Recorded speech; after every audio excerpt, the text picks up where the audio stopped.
What happens when the most dangerous man in Chicago falls in love with the one woman who refuses to be owned? When a $22 million penthouse becomes a prison of obsession, and the only way out is through the heart of a monster who's forgotten how to trust. This is a story of betrayal, redemption, and a love that could either save them both or destroy everything they've ever known. Before we dive into Dante and Alina's world, if you love intense romance stories with powerful twists, hit that subscribe button and turn on notifications so you never miss a story. Now, let's step into the shadows of Chicago.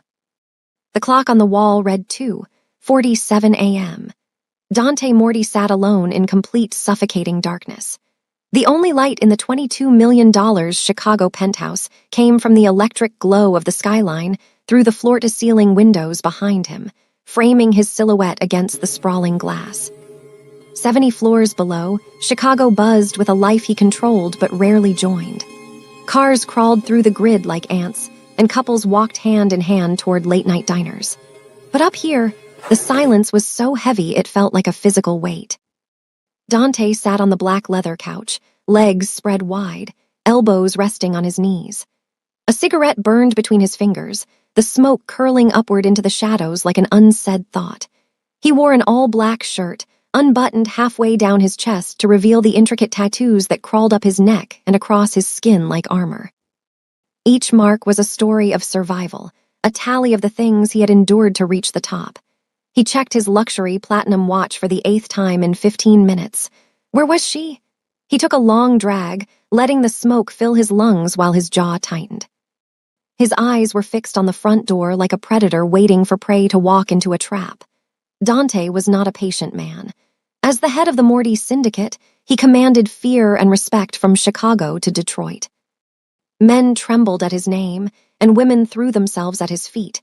But right now, the most dangerous man in the Midwest was sitting in the dark, obsessed with the arrival of his housekeeper.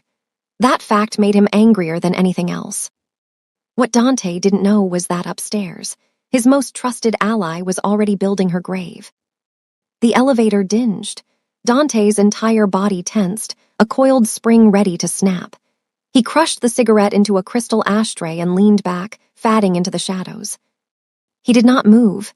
He just watched. The front door opened.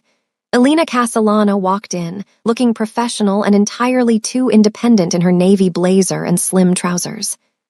She was looking down at her phone, her thumb moving across the screen as if she had a whole world waiting for her outside these walls. She didn't see him at first. She took 3 steps into the room before she felt it, that crackle of electricity in the air, the heavy atmospheric shift that always signaled his presence. Alina looked up. Her entire body froze. Dante sat in the shadows like a statue carved from stone, the city lights behind him making him look more like a monster than a man. His dark eyes locked onto hers with an intensity that made her forget how to breathe. "Coming home at this hour." His voice cut through the silence like a blade, cold, controlled, yet carrying a vibration that sounded dangerously like pain. Alina's heart slammed against her ribs. She opened her mouth to respond, but the words died in her throat. Dante slowly rose, his tall, lean frame seeming to expand until it filled the entire room. He took 1 step toward her, then another, his footsteps echoing like a countdown. "I asked you a question, Alina." His voice dropped lower, his eyes scanning her unruffled appearance. "Where were you?" The silence in the penthouse was a physical weight, broken only by the rhythmic ticking of the clock and the soft creak of Alina's leather bag as she stood frozen by the door. He didn't look like a man who had spent 4 hours in the dark. He looked like a predator who had finally cornered his prey. "I asked you a question, Alina," he repeated, his voice dropping to a dangerous, low rumble that vibrated through the air. "Where were you?" Alina tightened her grip on her phone, her thumb resting against the screen as she struggled to find her voice. She looked professional and polished in her navy blazer, a sharp contrast to the raw, tattooed intensity of the man standing before her. "Where I go on my personal time is none of your business," she finally whispered, her heart slamming against her ribs. "I work for you. I am not your prisoner."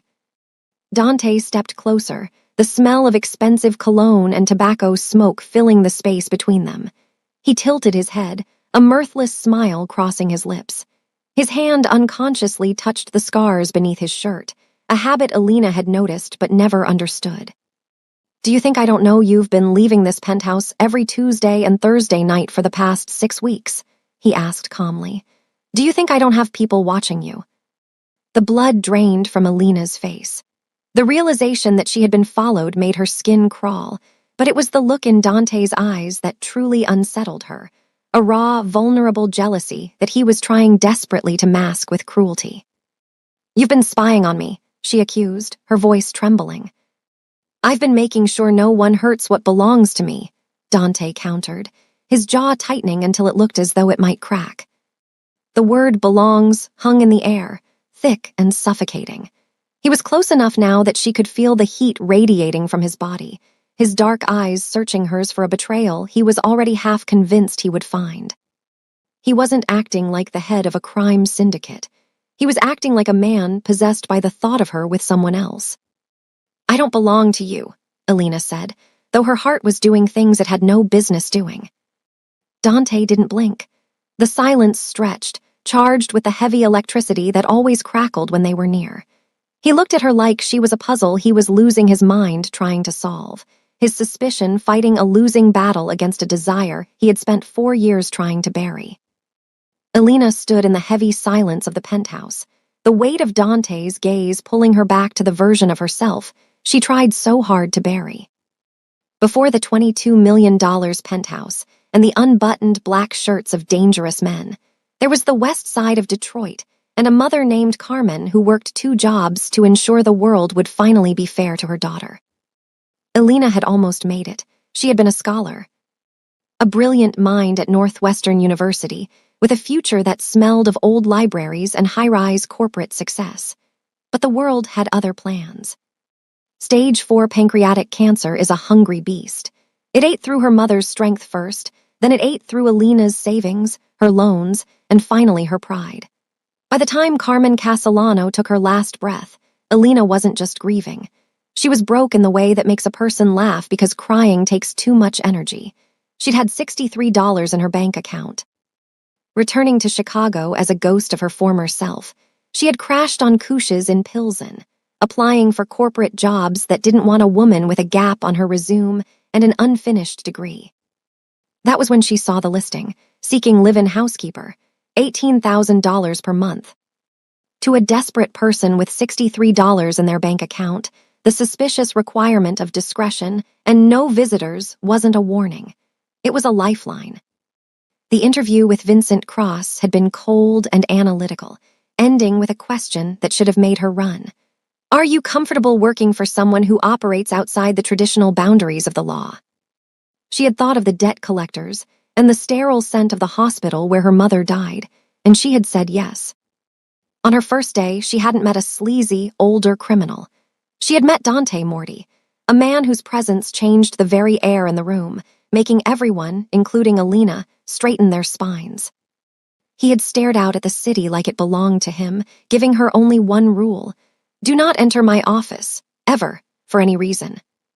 For months, she stayed invisible, cleaning his custom suits and memorizing the scars that peeked out from beneath his sleeves, white lines on his arms, and a jagged mark on his side that whispered of a knife.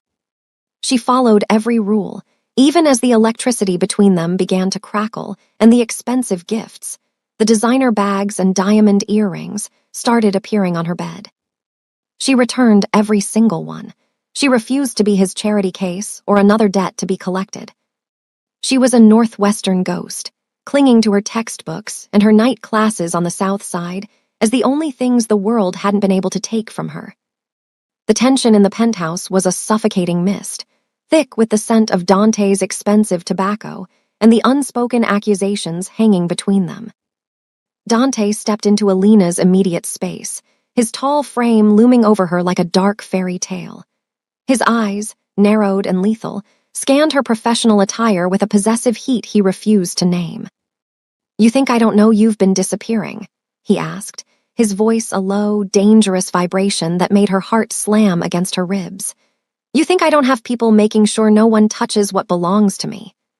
Alina felt the blood drain from her face, not from fear, but from the sheer audacity of his claim. "I am a human being, Dante, not your property," she said, her voice steady despite the electricity crackling in the air.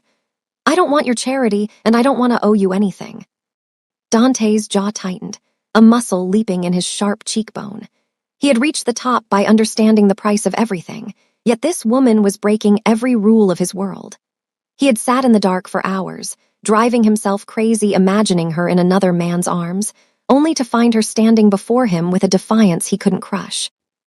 Elena reached into her leather bag and pulled out a heavy, worn textbook, Principles of Financial Management. She held it up between them, a shield made of paper and stubborn pride. "I haven't been seeing a man," she whispered, the words cutting through his jealousy like a blade.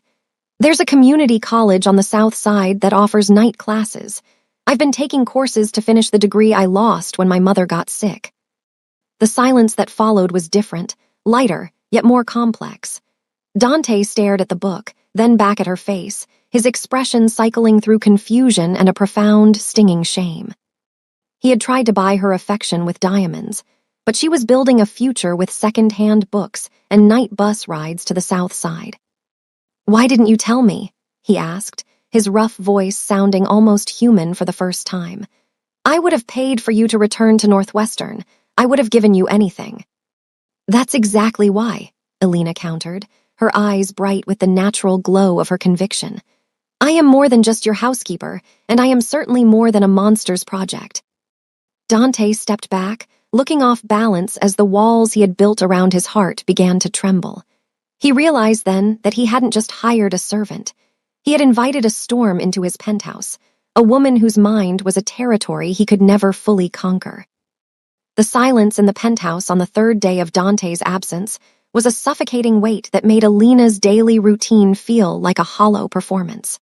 She went through the motions of cleaning, but her mind was elsewhere, replaying the moment Dante had pressed her against the door and confessed that she had made him feel weak. Around noon, the stillness was broken by the low murmur of voices echoing from behind the cracked door of Dante's private office. Elena knew she should turn away, but the pull of his mystery was too strong. She pressed her back against the wall, straining to hear as Vincent's cold, dismissive voice drifted into the hallway. "He's getting soft," Vincent sneered. "He's been alone for 4 years, since Isabel." The name was a sharp blade in the air, a secret Elena had never heard whispered in these halls. As she listened, the history of the man who sat in the dark began to take a devastating shape. Isabel had been the daughter of a powerful rival organization, a woman meant to unite 2 syndicates in a marriage that would make Dante untouchable. But the union was a trap. Isabel had been working with his enemies for months, feeding them schedules and safe house locations. She had planned to have Dante killed on their wedding night. Elena's hand flew to her mouth as she heard the rest. Dante had discovered the plot the night before the ceremony, but not before his own bride-to-be's men had nearly succeeded in ending his life. "You've seen the scars," Vincent's voice dropped, cold and resentful. "The ones on his chest that he covers with tattoos. He doesn't cover them because he's ashamed. He covers them because he doesn't want to remember." The revelation made Elena's knees weak. She finally understood the jagged marks on his side and the thin white lines on his arms. They weren't just battle wounds. They were the physical manifestations of a trust that had been murdered. Isabel had destroyed his ability to let anyone close, leaving him to build walls so high that even he was a prisoner within them. Understanding made everything more complicated. Every returned gift and every cold stare now made sense. Dante wasn't just being difficult. He was terrified of the electricity she brought into his controlled, isolated world. As she backed away from the door, her mind spun with the realization that the dangerous man she worked for was carrying a trauma that was slowly poisoning him from the inside out. She didn't know that upstairs, Vincent was already plotting to destroy them both. The atmosphere in the penthouse shifted from heavy electricity to a cold, clinical suspicion as Dante's second-in-command began his silent work. Vincent, fueled by 18 years of resentment and the belief that Dante had grown soft, moved through the shadows of the residence while Elena was at her night classes on the south side. He was a man who understood that Dante's greatest strength, his absolute loyalty to his inner circle, was also his most exploitable weakness when combined with his deep-seated trauma. While Alina sat in a brightly lit classroom learning about stock valuations, Vincent sat at a terminal in the forbidden office, his fingers flying across the keys with the precision of a surgeon. He didn't just create lies. He manufactured a digital reality designed to trigger every one of Dante's defensive instincts. He planted encrypted messages on a burner phone tucked away in Alina's quarters, messages that traced back to the Milwaukee Santoros, the very enemies currently threatening their warehouses in Gary. Vincent went further, establishing a shell account linked to Alina's name, depositing large sums of money that appeared as payment for leaked schedules and safe house locations. He knew that Dante would find these records undeniable, because they mirrored the exact pattern of betrayal that Isabel had used 4 years ago. Every timestamp was meticulously chosen to overlap with the hours Alina was away, creating a narrative where her secret classes were merely a cover for clandestine meetings with the syndicate's rivals. Tuesday at 6:48 p.m., Thursday at 7:23 p.m., each one perfectly aligned with her absences. By the time Dante returned from Gary, exhausted and covered in the grime of a minor warehouse skirmish, Vincent was waiting for him with a file of compelling evidence. He presented the data with a look of feigned disappointment, watching as Dante's jaw tightened and his eyes went cold. The walls that Alina had slowly begun to crumble were reinforced in a single heartbeat. Dante looked at the financial records, his mind flashing to the white scars on his chest.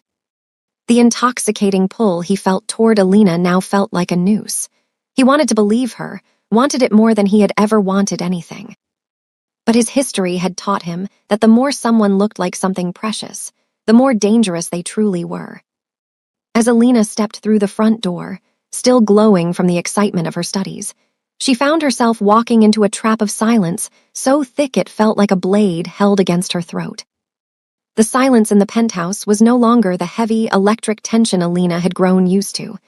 It was cold, sharp, and smelled of finality. For 4 days, Dante had looked at her with a mixture of longing and a suspicion that felt like a physical blow, his trauma making it impossible for him to trust her word over Vincent's fabricated evidence. Alina realized that if she waited for him to find the truth, she might wait forever. He needed proof so overwhelming that even his damaged heart could not deny it. She waited until the penthouse was still, until the city lights were the only witnesses to her betrayal of his trust. Her heart hammered against her ribs as she approached the one place she was never supposed to go, Dante's private office. Her fingers trembled as she punched in the code she had memorized from a distance. 9:15, his mother's birthday. The door clicked open, with a sound that felt like a gunshot in the quiet hall. Inside, the massive desk loomed like a jagged cliff in the dark. She navigated to the computer, her breath coming in shallow gasps as she tried the same code again. It worked. She scrolled through the files Vincent had presented, her eyes scanning the timestamps of the encrypted messages. Tuesday at 6:48 p.m., Thursday at 7:23 p.m. A hysterical laugh bubbled in her throat. Those were the exact hours she had been sitting in her night classes on the South Side, times she could prove with attendance records and time-stamped portal submissions. Her hands shook as she pulled up her student portal on the computer, matching every single timestamp. The evidence was right there. She wasn't the traitor. The proof was undeniable. But before she could celebrate, the office door swung open, and the temperature in the room seemed to drop to 0. Vincent stood in the doorway, his face a mask of calm cruelty, holding a gun leveled at her chest. "I warned Dante that you were too clever for your own good," Vincent said softly. He stepped inside and locked the door behind him, the click sounding like a death sentence. Alina's blood ran cold as Vincent admitted to selling information for 4 years to the Santoro family in Milwaukee. He confessed to framing her because she had made the boss soft and distracted. Alina backed away, her mind racing. She had found the truth, But now she was staring down the barrel of a gun held by the man who had spent years poisoning the only home she had left. Vincent's grip tightened on her arm as he moved to kidnap her, intending to use her as leverage to finish destroying the Morty syndicate once and for all. Elena's breath hitched as she watched the office door lock with a click that sounded like a final sentence. Vincent's grip was iron, his fingers bruising her arm as he began dragging her toward the door, recalling her mother's voice, a memory of survival from a tiny apartment in Detroit. Elena waited for the precise moment Vincent adjusted his hold. With a sudden, desperate burst of strength, she drove her elbow into his throat, causing him to stumble back with a wheeze of pain. She didn't look back as the gun clattered to the marble floor. Elena sprinted down the hallway, her lungs burning, and slammed into Dante's bedroom, the only room in the penthouse with a reinforced door. She engaged the electronic lock, just as Vincent's weight crashed against the barrier from the other side. With shaking fingers, she grabbed Dante's private phone from the nightstand and typed the 3 words that would shatter his world. Vincent, traitor, help. Miles away in a cold Gary warehouse, Dante's heart stopped when his screen lit up. The cold, calculating Mafia boss who controlled the Midwest vanished in a single heartbeat, replaced by a man terrified for the woman who had reminded him he was worth saving. Get to the penthouse now. Full tactical response, he roared, his voice cutting through the warehouse like a thunderclap. He was out the door before his men could react, jumping into his car and tearing through the streets of Chicago at lethal speeds, ignoring every red light and speed limit in his path. Dante made the 50-minute drive in 23, his mind a chaotic blur of Elena's face and the scars Isabel had left on his chest. He burst through the penthouse door with a team of 15 men, his own gun drawn and his eyes murderous. He found Vincent frantically trying to breach the bedroom door.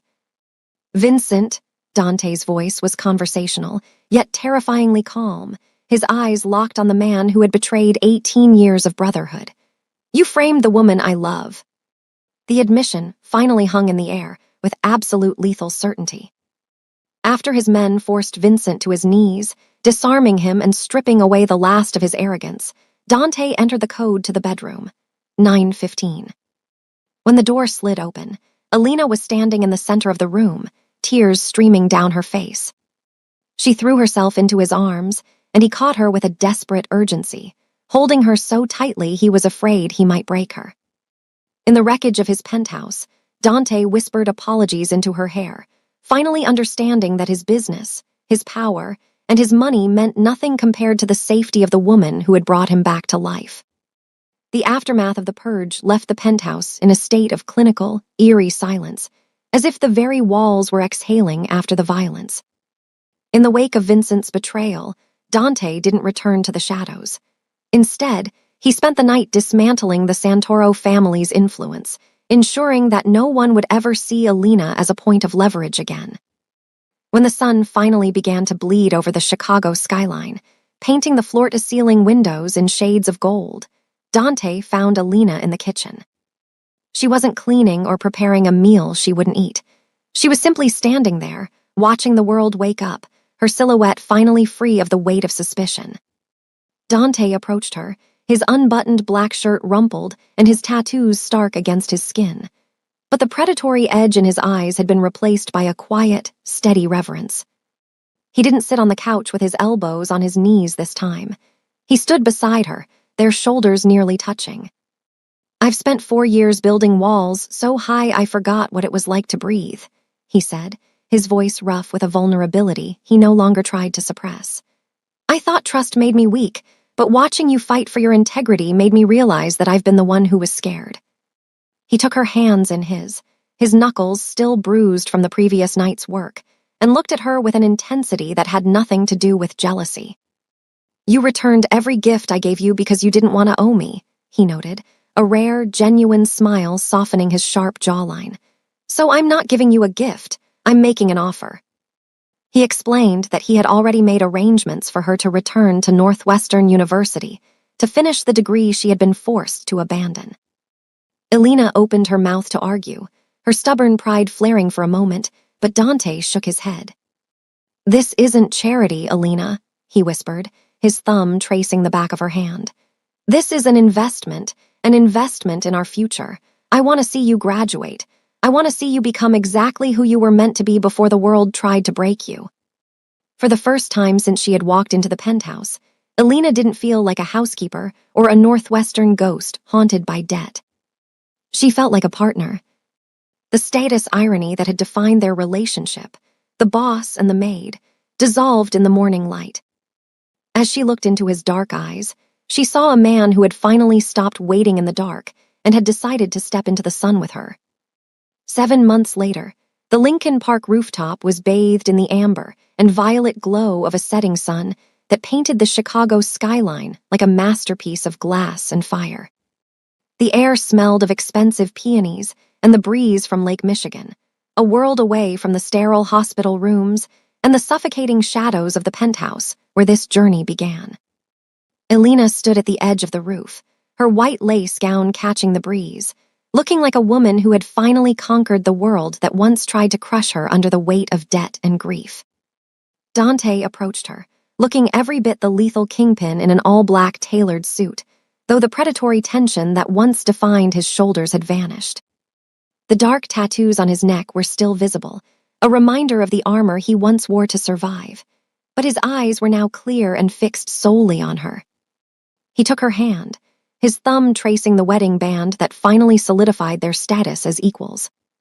"I spent 4 years believing that love was a weakness that would get me killed," he whispered, his voice rough with a vulnerability he no longer feared.